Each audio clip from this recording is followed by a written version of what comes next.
welcome back to Bowling Green State University, January of 2020. Yeah. What's your memory of that workshop that you conducted?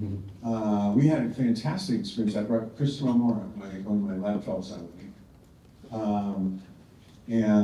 Chris is now working with Wendy Toth on her new thing, Rising Generations. But so we came out. I stayed in the same that I had been in. I had Same room? probably the same room, under the chicken wing place. But we had a great time. We had a really good group. We had about 40 or 50 people there. Really good group of people. We really were digging in deep on how to do this stuff. And again, this was January. We had no idea this pandemic thing was coming. It was like a couple months in the future. I remember Chris and I left thinking, man, this is a really good team. They're going to probably do good work, and we wanted to figure out, how to continue to support it. But yeah, it was a great experience. My wife's family's from Cleveland, so I do go to Ohio once in a while, but I've never been to Bowling Green. It was great to have you there, of course. So how has, in your mind, how has this life design at a variety of different universities, and we've got 27, 3 countries represented, we've got individuals kind of all over North America, from Mexico to Canada, and everywhere in between, and everybody's using the framework of design thinking in a little bit different ways. So tell me, since 2020 into 26 here and into the future, how has it evolved? How has it maybe evolved differently than you might have thought? Yeah. And then we've got to talk about the future. Yeah. Well, differently than how I thought. So in 2007, when Dave Evans and I got together and kind of came up with this idea of applying design thinking, or design thinking is just another word, human-centered design, to young adult development, and put it together. Honestly, we thought we were going to teach this class maybe 3 times, 4 times. And it took off at Stanford, and people started saying, "Hey, I want to do it. I want to do it at our schools." And so this whole thing from 2006 to today is absolutely astonishing to me. I'm humbled. I'm super excited about everybody, jumping in on this stuff. And I think it proves an old saying David and I had, was like, if you get the human-centered design applied to young adult development, using the principles of prototyping, iteration, and curiosity concepts. But if you get the human part right, everything else works. And from everybody here who's been to one of our studios, we give you this Lego kit of all these different pieces, then you can build anything you want. We show you how to build the airplane and the dinosaur. You can build anything you want with the Legos. And I'm one of the reasons I'm here is I'm really curious to see what are people doing, because you have to adapt it to your own student population, and everybody's got a different student population, different focus. And so I'm really curious to see what you guys are doing with it, because I'm amazed that there's 27 institutions in the room. I think we've trained 652 schools now. And we have another studio coming up just in June, just in a little bit. And I got another 90 educators signed up from another 25 schools. And I keep thinking, oh, everybody who knows about this must already have come, right? And we don't advertise it. We just put it in our newsletter. And frankly, if you don't get our newsletter, you won't know about it. But I still end up finding out these schools that are passionate about helping their students. And I think it's even more now, right? Because we're talking about the future. Right now, we're at the cusp of some massive changes in higher education and in the world of work and everything else. And so more than ever, I think the students are really looking for some kind of a framework to put this stuff in perspective, so that, because my students, I don't know about your students, my students are panicking, right? Am I going to go 4 years of college and everything I've learned is going to be obsolete because I took my job, or whatever the narrative is? And this is still the loneliest generation we've ever educated, and it's still the most anxious generation. And there's all the other issues with social media and all that stuff. So I think now more than ever, this kind of a human approach to human development, to thinking about thinking about possibilities and coming from a place of abundance, and like I can come up with lots of ideas, not like I'm really stuck. I think it's even more important. So I'm just amazed in the progress that's happened here with you guys and with other schools around the country and around the world. About 4 years ago, I started an institute in Singapore, and we're now in 9 schools in Singapore. Republic Polytechnic, which is one of the they have in Singapore, it's a very, very rigid system, but they have a sort of a system for just teaching people how to do, plumbers and electrician jobs. They have the Polytechnics, which is sort of the career, like a community college level, and they have the university level. And Republic Poly has instituted something very similar to you guys. It's an end-to-end program, and they just did 4,000 students this year in life design. So I just think it's astonishing. But I think it's not me or Stanford or Dave or anybody. They're like, it's just a good idea, and you guys are doing good implementations, and you see the results with your students. And every time I go in front of anybody at Stanford to explain what we're doing, I start with the student feedback. Because when the student's in the room, it's so much easier to make the argument that this is important, we should keep doing it. And that very point, this idea of the student, a lot of universities talk about being student-centered, but it's really about empowering students, right? Empowering students, though, which I think, at least here at Bowling Green, a couple of folks in the reception ahead of time here had asked, well, why did Bowling Green jump on this early? And a big part of that was, we all have these amazing ecosystems we've created for our students, all these experiences they can be a part of. They can join clubs, they can go study abroad, they can do undergrad research, high impact practices. There's so many of those. But if the student doesn't know how to navigate, if they don't have a playbook, all of that, for the top students, they're going to do just fine. Yeah. But if we're really serious about every student, we've got to give them a playbook. And it seems to me that this playbook and human-centered creative problem solving and being unstuck is such a great tool. Yeah, I mean, it's the same thing at Stanford. We have so many things that students can do. And I remember once talking to Harry Ellum, who at the time was the vice provost for undergraduate education. And, there's some things people don't understand about Stanford. We're actually a fairly small undergraduate school. We're 6,700 kids. That's not a big school by any means. I mean, compared to you guys or Ohio State or Berkeley or anything.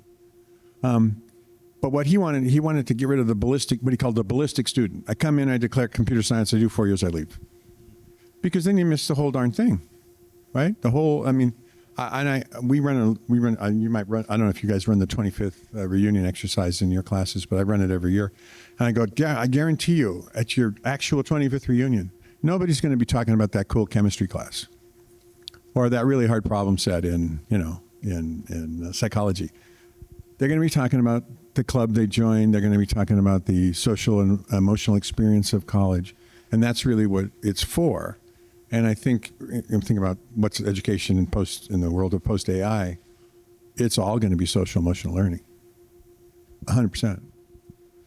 Yeah, so to that point, there's a lot of discussion nationally and I suppose even internationally about the value proposition of college education in the world of AI. We don't really need college education anymore. I've even heard yesterday, I happened to be in the state capital of Ohio talking to legislators, and several of them told me, it must be tough to be a president of an organization that is going to that will simply go away in the next decade. I would counter to say this type of education is more important than ever. Yeah. So talk to us a little bit about AI and those skill sets and the competencies that we've got to make sure our students have to thrive in this AI-enabled world. Well, I mean, I'm no better at predicting the future than anybody else is around here. But if you look at a number of different people who've sort of studied this, you look at the World Economic Foundation or World Economic Forum, you look at some McKinsey studies, if you look at some of the studies that have come out recently, academic studies about, well, in the future, what are the skill sets that quote, survive AI? it's critical thinking, creative problem solving, empathy for humans, the ability to rapidly develop ideas, and to kind of discern. I mean, when an AI can give you 5 solutions to any problems, then the question becomes, which of these solutions is the best one for the context that we're delivering it? So that to me is discernment. So let's see, that's prototyping, that's empathy, that's curiosity, that's radical collaboration. It's a mindset. They're all design mindsets or design skills. So those will be the things that differentiate a person in the future. And I've been telling my students for 10 years, don't major in computer science, it's a dead end. And they're like, but you can make so much money. And go, yeah, for a little while, but not forever. And I've been saying this for a while, and I say it to sort of shock people, but I think that the number one major at Stanford right now is still computer science, but it's already shrunk 20% this year, and it'll be down to whatever the normal level of kids who want to do it. It's a reasonable, thing to want to do, but it's not going to be, 1,000 kids anymore. The number one major at Stanford 5 years from now is going to be poetry. Poetry, literature, creative writing. Because when you realize that, CS won't get me a job, and an econ degree won't get me a consulting gig, and a political science degree won't get me into law school, into something. When those career paths don't look like they result in the big payoff, then you have to ask, well, what is college for? And college is for developing critical thinking, empathy, the ability to rapidly iterate ideas. And more important than anything is the ability to see which of these million solutions AI just gave you is the best one. And in the case of that, you're really talking about discerning. So you need critical thinking skills, and you need the skills to look at systems, because the best one isn't clear by some easy metric. It's going to have to be based on a context or a systems analysis. And that's going to require discernment, which is what the humanities has been teaching for 600 years.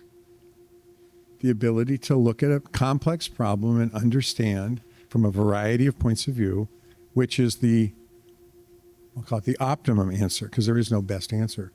And that's essentially the question of aesthetics. And who teaches aesthetics? Who's been teaching aesthetics for 600 years in the university?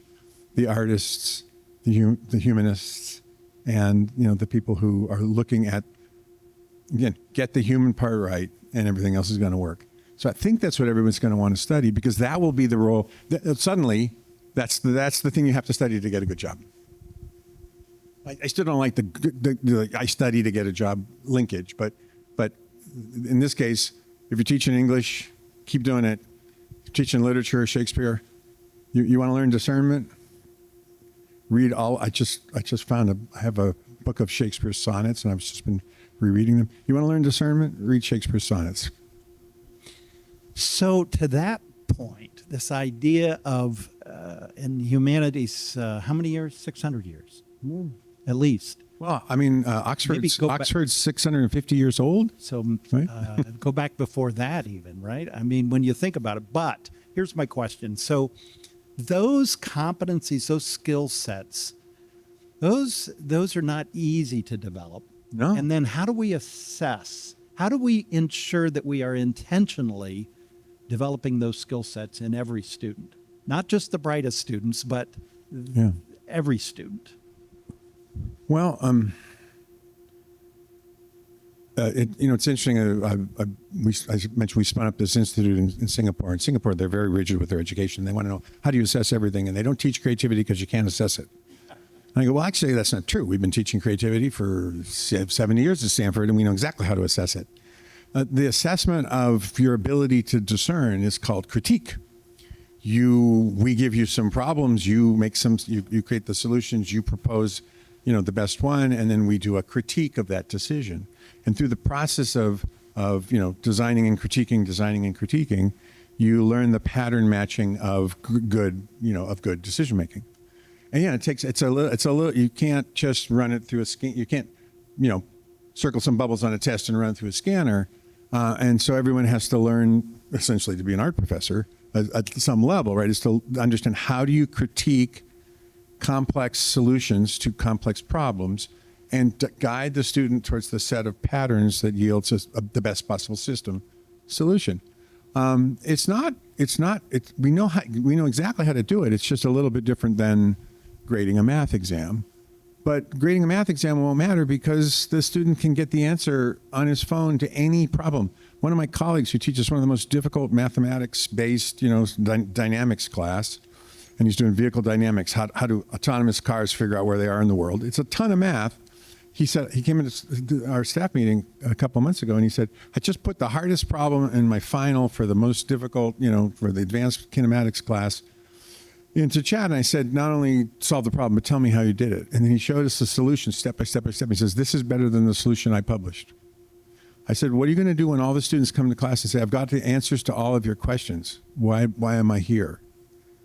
And then the next step is you're here to learn which of those solutions is the best one, which also requires that you have to understand from the basics, how do we get from, a basic analysis to analysis that's sophisticated. It's kind of like, well, before you go put everything into CAD, you got to learn to draw. Before you have the AI write you a poem, you got to learn to spell. I don't know what I think. I'm not sure how we're going to get the first level of education done, but the level past that, and it also is changing the students. Have you noticed? My freshman students who had AI since high school, and of course they used AI to write their college app to get into Stanford. I did a survey of the students, but I sent out a freshman to do it because I knew they wouldn't tell me the truth. They all used AI to write their college apps. But the freshmen have been using it for 4 years, and it's baked into their studying, their workflow. It's a counselor for them. It's a friend for them. It's a gaming partner for them. Whereas the seniors only had it since sophomore year. And so they use it, but they don't use it the same way. And then if you think that's just 3 years difference. 3 years from now, when my freshmen are seniors, the freshmen coming in will have had it since middle school, which means they've had it forever. And the whole of their, sort of consciously studying life, they've had AI. And the AI they had was 1,000 times more powerful than the one my freshmen have. It's changing the way they learn. It's changing the student in the room. And so I think if you're doing life design, that's all intensely interconnected, dynamic. You're doing it in 3s and 6s and 2s and 1s, and you're writing and you're reflecting. So that kind of education will survive. That sort of problem-based learning, engaged education will survive. But I'm telling my colleagues, if you think you're standing up in front of class going blah, blah, blah, blah, blah, and lecturing on some topic and the students are even in the room, forget it. That's not going to happen. I don't think universities are going away. I hope not. Yeah. Well, you and I are old enough that we could just retire and leave that problem to somebody else. But I'm pleased to announce today that I'm retired. When the student changes, we have to change the way we teach. But that's I'm old enough to remember, to go into classroom and you had a stack of foils that you put on an overhead, and then we learned to teach with projection, then we learned to teach with video, then we learned to teach with multimedia. Let's just learn to teach with AI. So that idea of the students. So I think one of the maybe not unintended, but one of the additional benefits, especially of providing this framework, this playbook, this framework to students in the first year is, I agree, students are different today than they were a few years ago. Before that, COVID, there's all sorts of reasons for it. But I think empowering the student in that early years also changes the classroom, because the faculty member now has to respond to students who maybe are asking more questions, who are, they want to work together. They want to collaborate. They may come up with multiple solutions, not a single solution. Mm-hmm. I think that's another benefit that I believe we found here a bit at Bowling Green. That's another way to address the changing nature of students, but students are also changing faculty, because in any kind of a classroom setting, you're trying. There's a learner. All of us are learners in the classroom. Yeah. Well, one of the reasons I sent, the freshmen out to study, talk to a bunch of students and do some ethnography on what's going on is I'm convinced that I'm way behind the students when it comes to how they're using AI, what their study habits are, what their social habits are. And the results we got back convinced me I'm actually farther behind than I thought I was, right? That they're it's so, not just this, but the behavioral changes that are now endemic with social media, the loneliness epidemic, their inability to create community, their inability to create even actually real relationships. I just went on a retreat with a bunch of students for a new class we have called Designing Your Spiritual Life at Stanford, which is a collaboration with the Office of Religious and Spiritual Life. Jane Stanford, in her charter for the university, in addition to educating women from day one, good Jane, do you know you couldn't get a Harvard degree if you were a woman until 1966? You get a Radcliffe degree, but Harvard degrees are really for men. I'm just saying, there's no one from Harvard in the room, so I can say that. Jane was educating women in the very first class, and the other thing is that we would have a multi-faith, kind of organization on class to support kids' spiritual growth. But anyway, I went on a retreat with some kids, and we went up to a nice place Stanford has a thing in a lake. And I was talking to them about after dinner, just sitting around chatting, and it's like they don't date, they have situations. They join clubs, but it's very performative and transactional because they just want to have them on their resume. And they really are not having any fun in the way I would describe it. They say, what was it like when you were a freshman? I go, well, you don't even want to know. The stuff we did would have gotten you arrested. But just because they don't know how to do it doesn't mean they don't yearn for human connection. They don't yearn for friendship. They don't yearn to be part of something bigger than themselves. We've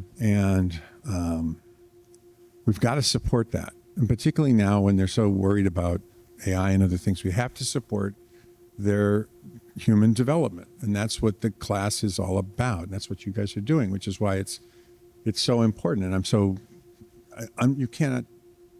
I cannot describe how pleased I am to have all of you people here and who care about this stuff, because Dave and I care about it deeply. And it's why, in fact, we thought we were done, but we wrote the last book on how to live a meaningful life because there's a bunch of questions that weren't answered yet. What about community? What about spirituality? What about the human connection? What about, living all your life in this transactional world where everything is performative and everything is about impact and everything is about, some gain over some norm that doesn't matter.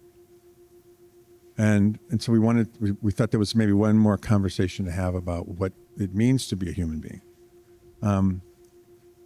And I think as long as we'll have to navigate some weird choppy waters, right, for a while. But as long as we sort of track towards the human side of things, I think it's going to work out. And that's what universities will be. I mean, I mentioned Oxford. Oxford's, 600 or 700 years old. Oxford was already 400 years old when Stanford was started. Right. So we're just little tiny, universities in the big scheme of things. But it used to be that the liberal education was to create a citizen of the world. And if we go back to creating citizens of the world, citizens of Ohio, citizens of the United States, citizens of the world who have critical thinking and a deep sense of the human journey, and that we're all in this together, then we're doing a good job. Got it. We've got another 15 minutes, and we want to open it up to questions from the audience. And so I think we've got microphones around. But just before we get to your questions, so be thinking about what question you want to ask. One last thing. So, yeah, what's next step?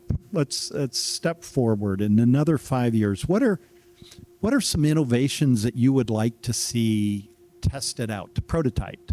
You've got 27 different institutions here that that all are working. They're innovation labs, if you will. And so, Yeah. so what ideas and suggestions might you have for all of us? Well, one of the focuses of the lab right now are what I'm calling these affiliation classes. So we did a class for all the Muslim students on campus. There's about 1,000 kids who identify as Muslim. So we got them all together. We put a class together. I taught with the Muslim chaplain. And particularly, I started there because those kids don't feel like they can talk about their religion because of the politics and everything else. But they're beautiful, beautiful kids. The class, because of scheduling, happened to go over sundown, so we broke for prayer because they have to pray at sundown. And I would leave the room so they would have their space to do that. And I'm in the D school, and all the glass, it's all glass walled things that people are like, what are they doing? I go, they're praying. Why? Because they have to. But then, and that led to the spiritual class, which led to a multi-faith class, which led, also we did Shanice Webb, when she was at the lab, taught classical design, the Black experience. So I'm just looking for, like, who's not coming to class? And I'm reaching out into those things. So I would also encourage you to look around your school and find out, like, who's not coming, or who's not being reached in a way that, like, for some reason, the way we're delivering it isn't connecting to that kind of a learner, either because they don't feel safe talking about the things that are important to them, or because they just don't learn that way. So that's one thing. The other thing is, I'm really focused now on where all the students really are, right? So if you add up all the elite schools, the Ivies and everybody else, it's 250,000 students, maybe. There's 1.2 million students in the California community college system. There's 2 million students in the Texas community college system. That's where all the students are, or in big, public universities. I want to, we've just sort of, whoever shows up, we train them. But I want to go out and reach into those communities and say, look, is there something we can do for you guys? Because these are the students. This isn't even, we do a lot of work with first gen students and kids that are not at all privileged, coming into the university, typically through the public school systems, or in our state, the California State University, CSU system, not the Berkeley's, but the CSU system. Because we see from the research results that we have huge impact on kids that are first gen or first to go to college. But even before that, just the community college system is a whole nother layer in the education world. It is really the first step up, out of, to shift the trajectory, not just for that student or the student, but their families. I have kids at Stanford, first gen kids who come in my classes, and sometimes I use them as TAs and stuff. At first gen to go to anybody in college that got into Stanford, we have them on 100% scholarship. They don't pay anything for anything. They don't pay for books or anything. And 100% of them are working. And they're working because they have to send money home to their folks. The opportunity cost of them being 4 years in college for their family means there's one less income. I love these kids. They're working their ass off to be at Stanford, which is not easy. And they didn't have anywhere near the preparation that the other kids have. And we do a bunch of stuff to try to support them. But that they also are carrying the responsibility of supporting their family. And so that's thinking forward. That's some of the things the lab is thinking about. We're rapidly adopting AI technology. There's in the next studio, we'll start rolling out some of the AI stuff we're doing in class now as a standard thing. Framing and reframing, brainstorming, and a bunch of other things that we use AI just integrated directly into the curriculum. But I think that we're also experimenting with other forms. A class is one way to do this. A lot of people are doing this through their career centers. Joe Catrino will talk in his breakout session about what Dartmouth is doing around the kind of the modern career centers, and just a place you go to get a job when you're graduating, but it's sort of a wraparound services from freshman year all the way through alumni.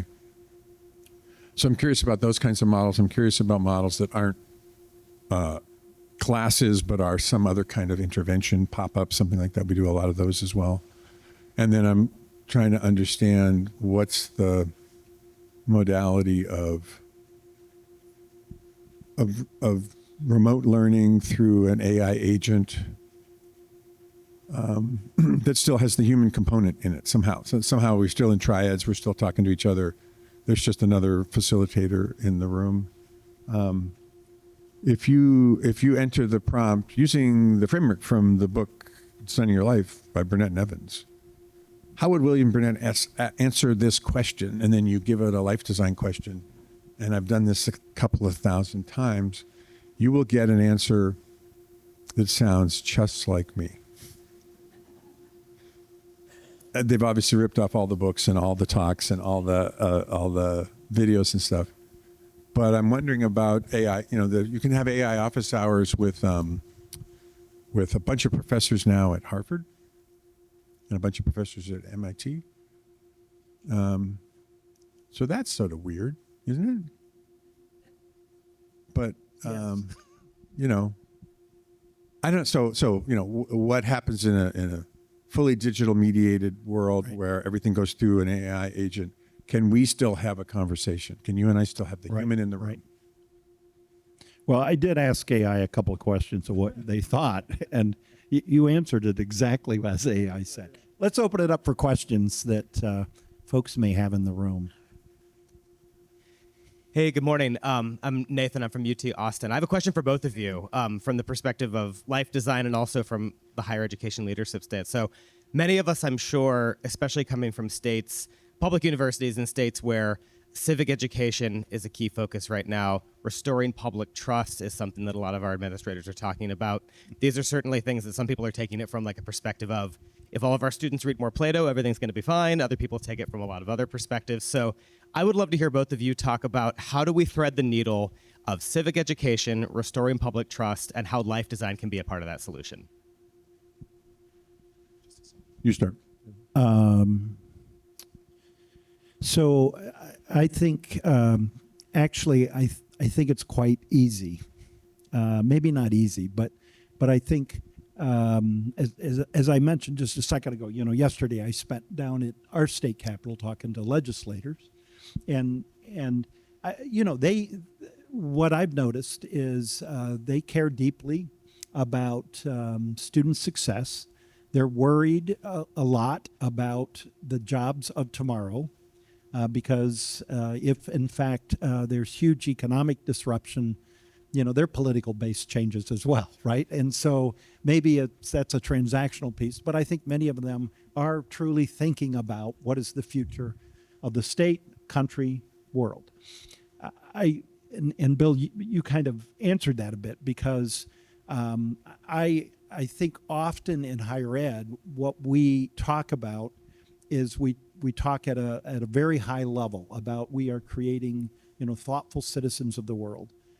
And I think at times you've got to bring it down to say, well, if we are graduating students who are creative problem solvers, who know how to engage with other people and talk about humanistic approaches, I wouldn't use the word humanistic, to use approaches that are meeting people's needs and that are solving problems and making things a little bit better, and that they understand that in a democracy, people need to work together collaboratively to benefit our communities.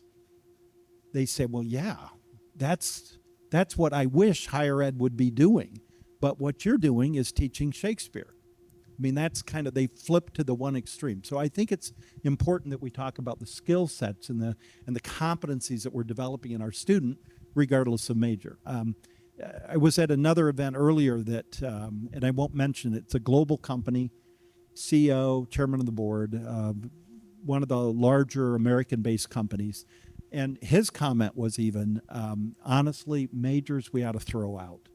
Because if you can graduate a student who's a creative problem solver, who can come in and lead projects and bring people together, I'm going to hire every one of those students. I don't care if their majors biology, music, accounting, finance, supply chain, engineering. Those are the skills we are looking for going forward. And I think that's what our legislators need to hear. I think that's what the public needs to hear. You imagine, we still have 24, 25% of our student body here is first generation college students.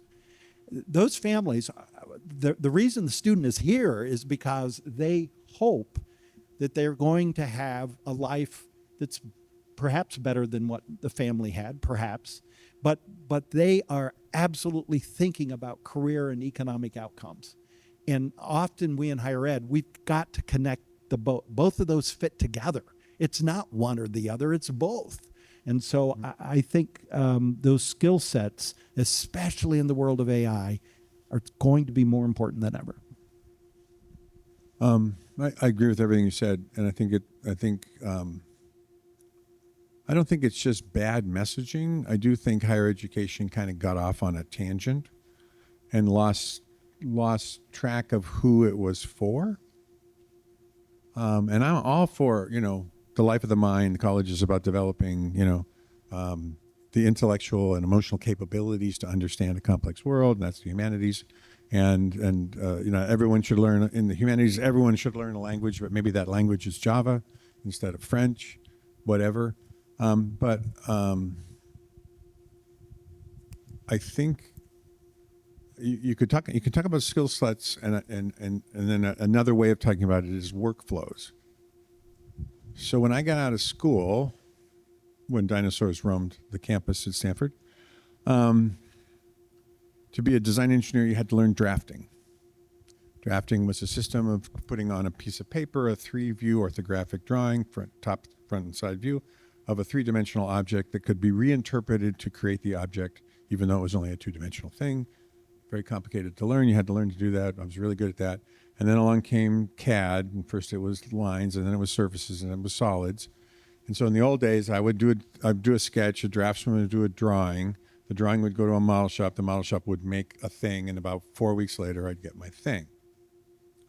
And now I go to my phone, and with a good AI agent, I tell it what I want it to design for me. It makes a thing. I say, print me one, and by the time we get off stage, I could have the object off of a 3D printer. So that whole workflow went from about 20 people to me and a machine. That's what's going to be happening. These workflows will keep changing. And so you can't predict, what the technologies will be in each of those steps. So just assume it's going to, if something is useful, it will be made. It'll happen. And there'll be unintended, not useful consequences of that same thing. I mean, when you first got Facebook, it was really cool to stay in touch with all your friends from high school. Maybe. Not that creepy guy who stalks you, but the one that you liked. And you didn't realize that once that became mobile and was on your phone, it would, destroy your kid's social life.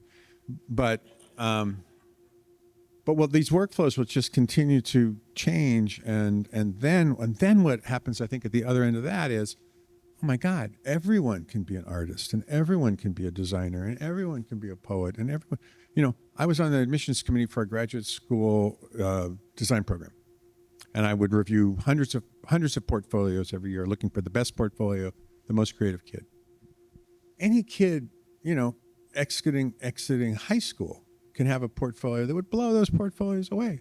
I've got students who have 3 albums up on iTunes already. I've got students who've got 5 videos, and they're getting Webby Awards. I got students who can make anything now, from an object to a song to a piece of art to anything, because the transaction of learning how to do it has become frictionless, and so the expression of doing it is what's important, which gets us back to, in this new world, it'll all be about discernment.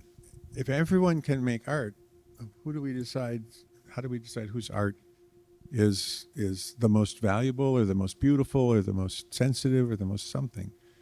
And that will be, I really do think it's going to be a renaissance of the arts and the humanities, and that literally everyone will believe they are creative.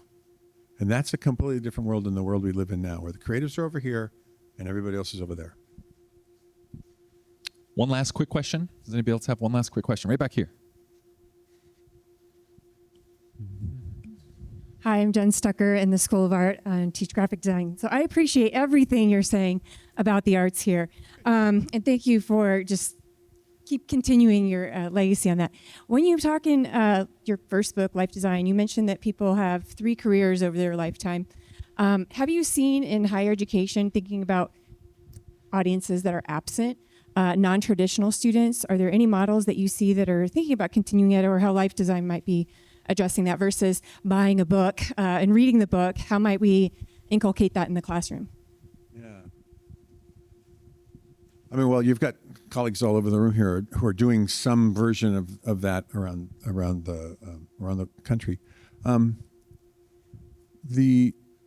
If I could wave a magic wand, all classes in all majors would be problem-based learning.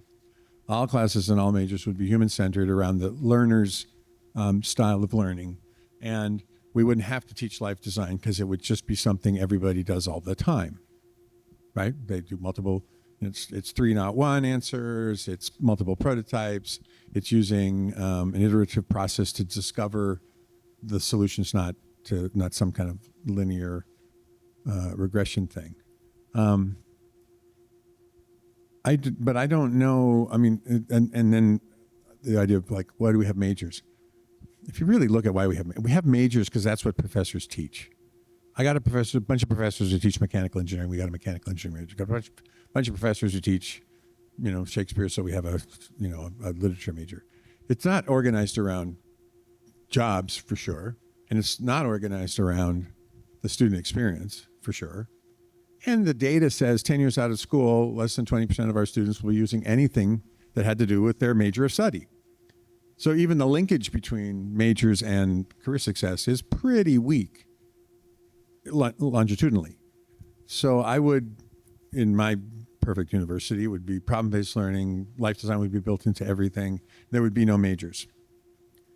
David Kelly and the T School did a study for President Hennessy back in the day, and he wanted to know what the future of universities would be, and we did a Universities 2025 study, which was already gone. But in it, there was no such thing as majors. You didn't declare a major, you declared a mission. I'm a student who wants to work on climate change. I'm a student who wants to work on social inequality. I'm a student who wants to work on, technologies to, for the transhumanist movement. And we go, great. And then we assemble a bunch of professors who would give you the critical pieces of what that mission would require. Oh, you want to do climate change? Well, you're going to need to know about climate and the whole mechanics of that. You're going to need to know about public policy, because the only way we're going to get climate change solved is through public policy. Oh, and you're going to need to learn how to be a community organizer. So you don't have a major, you have a mission, and you're never an alumni. You're just looping. You're out and then you come back. You're out and you come back, because education should be a continuous process. So if you ask me how I would do it, that'd be a pretty good blueprint. And absolutely nobody, including the president, liked that answer.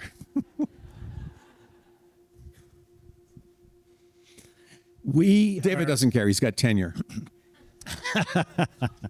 Thank you so much. Thank you. Can we give Bill and President Rogers a big hand? And I'm just here as a participant. They asked me if I'd do this with Rodney. I said sure, but I'm just going to hang out and come to your breakout sessions, because I'm really curious about what you guys are doing. So I'm just a participant at this point. So, colleagues, I want to make sure we thank Bill Burnett. He came here to Bowling Green a few years back and inspired a group of faculty and staff to think about what if. What could we do? What could happen here? And I know that same thing has occurred in 27 different institutions that are represented here, plus so many more globally. And so let's make sure we thank Bill and his co-author, Dale, as well. But thank you. Welcome to Bowling Green. Thanks a lot.